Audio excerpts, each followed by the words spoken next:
Olá, amigos ouvintes da Divulgar.net. Nós estamos aqui novamente com a revista O Reformador, setembro de 2014, pesquisando, buscando, garimpando, né? Leituras, reflexões salutares que nos tragam conhecimento, que nos ajudem a fazer essa caminhada para o Cristo. E sempre que eu encontro algo que me toca, eu faço questão de dividir com vocês. E hoje eu encontrei uma reflexão. O nosso autor é Vinícius, né? Ele se refere à transição do reformador sobre Kardec e o Evangelho. É um texto publicado em Reformador, em 1964, por ocasião do primeiro centenário de publicação do Evangelho segundo o Espiritismo. Quando o Evangelho segundo o Espiritismo completou 100 anos, Vinícius fez essa reflexão. Vamos ver o que ele colocou aqui para a gente de interessante, que com certeza é riquíssima. Está na página 48 e 49 do mês de setembro de 2014. Essa revista de 2014, eu tirei bastante reflexão dela. Ela tinha muita coisa gostosa, interessante e muito rica de informação. Eu usei bastante essa revista. Então vamos começar.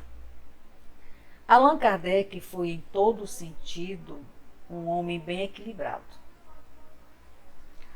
Sua razão e seu coração funcionavam em perfeita harmonia. Por isso, a obra que empreendeu se apoia em fundamentos sólidos, satisfazendo as justas aspirações do espírito. Se Kardec deixasse de atender à inteligência, atendo-se exclusivamente ao sentimento, sua obra seria incompleta. De outra sorte, se a vaidade tivesse ofuscado o seu entendimento, fazendo que se preocupasse tão somente com a parte intelectiva, teria edificado sobre a areia. E nesse caso, sua obra não resistiria aos embates das paixões. Kardec, ele foi o escolhido, né? Não podia ser diferente o comportamento dele.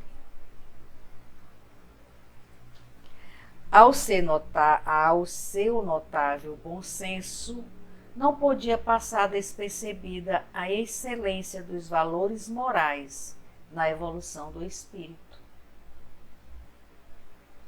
O progresso unilateral, isto é, aquele que se verifica exclusivamente pela faceta intelectual, é incompleto e falho.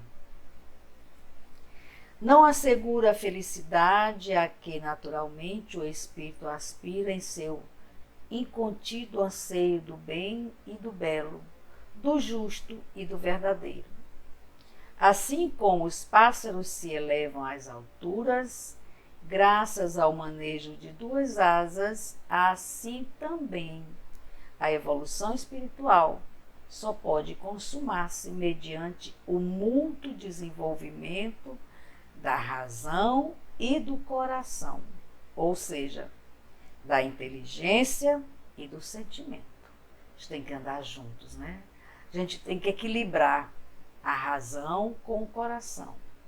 Muita gente é muito emotivo, né? A maioria das pessoas são muito emotivas, se leva muito pelo coração.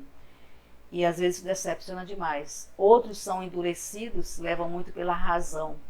Então, nessa primeira paradinha que eu estou dando aqui, Vinícius está nos falando que tem que ter o equilíbrio entre a razão e a emoção. A gente não pode ser só razão e nem pode ser só emoção. E, na verdade, tudo na vida precisa ter o equilíbrio, né? Tudo de mais é sobra, tudo de menos é falta.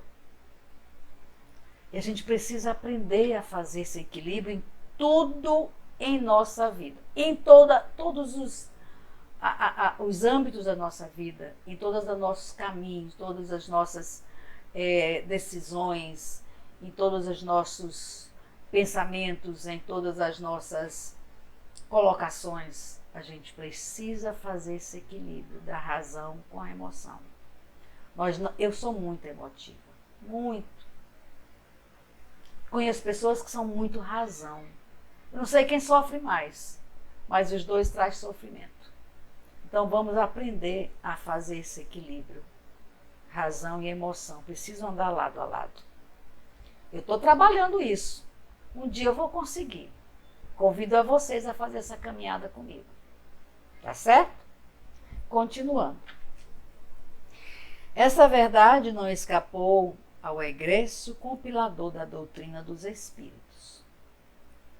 Daí o motivo por que tratou com tanto carinho e desvelo da parte moral ou religiosa da terceira revelação.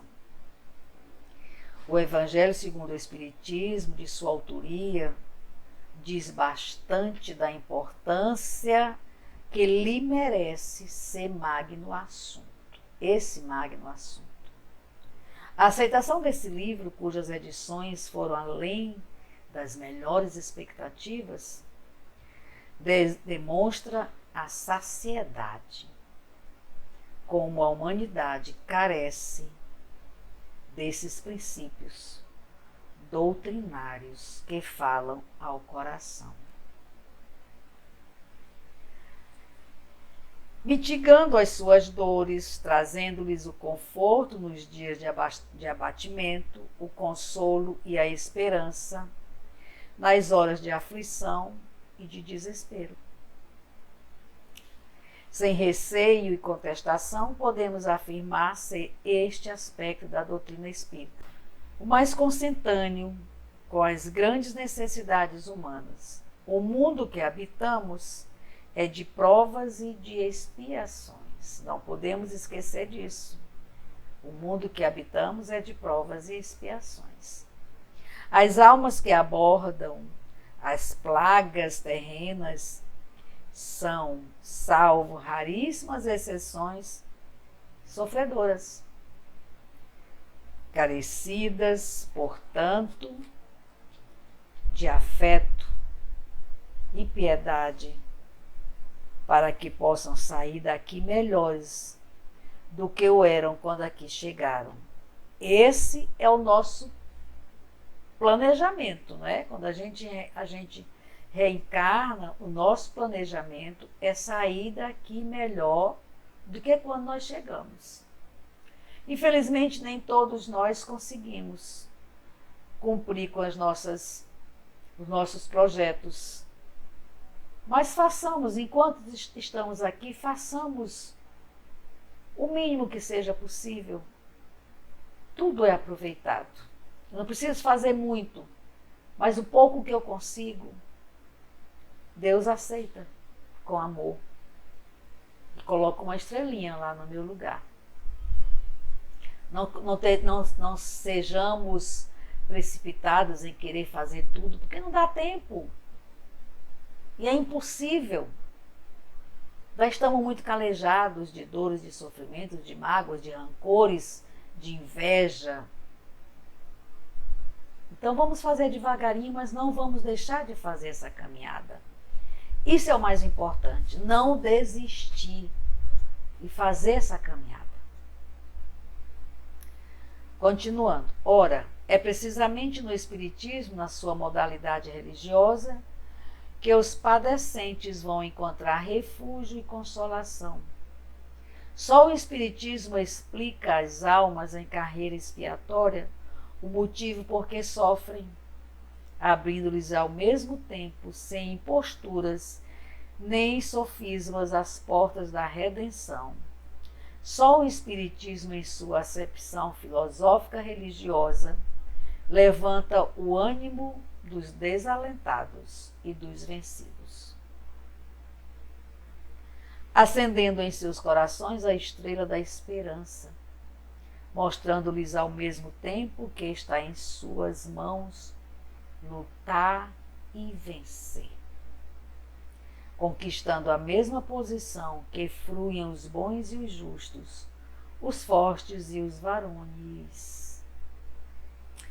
a ideia de uma justiça indefectível, distribuindo a cada um os seus méritos, justiça extrosada nas assertivas de uma misericórdia que mantém sempre acessível o caminho da reabilitação, pondo ao alcance de todos os culpados os meios e as possibilidades de ressarcirem o passado delituoso na conquista de um porvir de paz e de felicidade. Constitui, por certo, o mais belo e excelente prisma da sublime doutrina do Consolador, revelada pelos Espíritos e coordenada pelo inconfundível missionário Allan Kardec. Ele foi o escolhido para trazer a terceira revelação, para colocar na escrita, para permanecer, para se tornar permanente, a codificação, as palavras dos espíritos superiores, as respostas das perguntas que ele fez, as dúvidas que ele tinha, os espíritos respondeu, está tudo lá, como um amigo meu fala, está tudo lá. É só a gente abrir as páginas e estudar e ler. A gente precisa ter fome de saber. E ontem eu comecei a fazer uma leitura num livro, e quando nós demos conta, era quase 2 horas da manhã. Porque é tão gostoso, é tão sedento, nosso espírito é tão sedento de saber e de conhecimento, que a gente perde a hora. Às quarta-feiras, eu vou ao centro espírita que eu frequento, eu começo meus trabalhos junto participo de uma equipe, que nós começamos os trabalhos às 16h30. E aí nós começamos fazendo o Evangelho numa creche, que é ligada ao núcleo, Depois nós vamos para os trabalhos de vibração ao mundo, que chamamos de evangeloterapia. E por último nós vamos para o acolhimento mediúnico, que é aberto ao público, para perguntas e respostas e depoimentos sobre a mediunidade, sobre o espiritismo, sobre o livro dos espíritos, o livro dos médiuns, qualquer dúvida que você tenha. Eu saio de casa às 4 horas da tarde. Eu chego 10h30 da noite, cansaço zero. Eu fico impressionada. A espiritualidade me alimenta de energia. Esse calorão que está em São Luís, eu dou uma saidinha rápida, quando eu volto morta de cansada, eu corro para debaixo do chuveiro. Diferente quando eu chego do Fraternidade. Eu lavo as mãos, vou procurar alguma coisa para comer e não cansaço nenhum. Tranquila, a espiritualidade me alimenta. E é assim, a gente quando trabalha no bem, o bem fica com a gente. É aquele velho, eu não sei usar a expressão correta, mas tem uma expressão que fala: mãos que oferecem flores ficam perfumadas, não é isso? Eu sou muito feliz e muito grata à espiritualidade por poder estar fazendo isso uma vez na semana, que é muito pouco, mas é o dia que eu me dedico de corpo e alma e paixão ao centro espírita que eu frequento. Graças a Deus. Continuando a nossa leitura. Jesus foi mestre e teve discípulos. Aliás, foi esse o único título que evocou a si, desprezando todos os demais que os homens pretenderam conceder-lhe. Eu sou o vosso mestre. A ninguém mais, pois chameis mestre, senão a mim. Ele só queria ser o mestre, que ele era somente o mestre, Veio aqui para nos ensinar o caminho da verdade da vida. Como sabemos, Kardec, além de outras atividades que exerceu, foi também preceptor, tendo mesmo substituído em sua cátedra o renomado pedagogista suíço Petaslose. Repetindo, Como sabemos, Kardec, além de outras atividades que exerceu, foi também preceptor, tendo mesmo substituído em sua cátedra o renomado pedagogista suíço Pestalozzi. O educador digno de tal nome, que exerce o magistério mais por vocação do que como profissão, é o homem afeito ao raciocínio, às pesquisas e às meditações. E ainda observador e analista por necessidade e por hábito, de tudo que cai sob o domínio dos seus sentidos, tira conclusões e ilações. Observar, induzir e deduzir para concluir. Tais são os métodos pedagógicos. O verdadeiro preceptor conduz os seus educandos de modo que estes, aplicando os poderes psíquicos próprios, possam, por si mesmos, descobrir a verdade, desenvolver as dificuldades anímicas que, em latência, jazem ocultas nas profundezas da alma humana. Em tal consiste a obra da educação. Educar significa tirar de dentro para fora e não introduzir de fora para dentro. Eu estou educando, eu estou doando, eu estou tirando de dentro de mim o meu conhecimento e transmitindo a alguém, passando para alguém, dividindo com alguém. Não é verdade? Como faz a falsa pedagogia baseada no princípio da autoridade, muito de gosto dos credos exclusivos e totalitários, quando ele fala que educar significa tirar de dentro para fora e não introduzir de fora para dentro, como fala a falsa pedagogia. Tá certo? Acho que eu me fiz entender agora esse texto. Educar significa tirar de dentro para fora e não introduzir de fora para dentro, como fala a falsa pedagogia. Baseada em princípios de autoridade, muito do gosto dos credos exclusivistas e totalitários. Os efeitos desses dois métodos são opostos. Um cria personalidades, faz homens livres e independentes. O outro é fábrica de escravos, de indivíduos mecanizados, passivos e subservientes. Foi precisamente este o ponto de contato entre Kardec e o Evangelho cristão, cuja escola tem por finalidade a libertação dos homens, tornando-os realmente livres mediante o conhecimento da verdade. E para concluir nossa reflexão de hoje, o último parágrafo, Kardec verificou então a conjunção perfeita entre os objetivos cristãos e as finalidades do Espiritismo. Jesus é o Redentor da humanidade, porque veio traçar pela palavra e consolidar pelo exemplo o caminho da verdadeira vida. O Consolador prometido, que é o Espiritismo, veio em tempo previsto, nem antes e nem depois, hein, pessoal? No tempo previsto.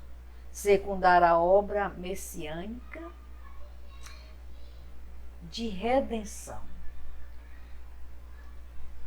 dartejando sobre as letras evangélicas a luz do Espírito que as vivifica, dando-lhes maior brilho que o de todas as constelações estelares. Sobre o influxo dessas meditações, Kardec escreveu o Evangelho segundo o Espiritismo, cujas edições atingiram maior tiragem em todas as demais produções suas. O Evangelho segundo o Espiritismo é um dos meus livros de cabeceira, todo rabiscado, mas eu amo esse livro. Já teve outras edições, mas a minha edição é que eu conheço, é que eu estudo, que eu leio, que eu vou certinho onde eu quero encontrar, meu parceirão. E assim a gente encerra mais uma reflexão. Eu espero que eu tenha me feito ser entendida. Estudei com vocês, revisei com vocês, aprendi com vocês mais uma vez. Gratidão pela companhia. Fiquem todos com Deus, com Maria e José. Wanda Barros, para divulgar.net. Não esqueçam de dar o like, de fazer comentário e colocar sugestões. Até a próxima.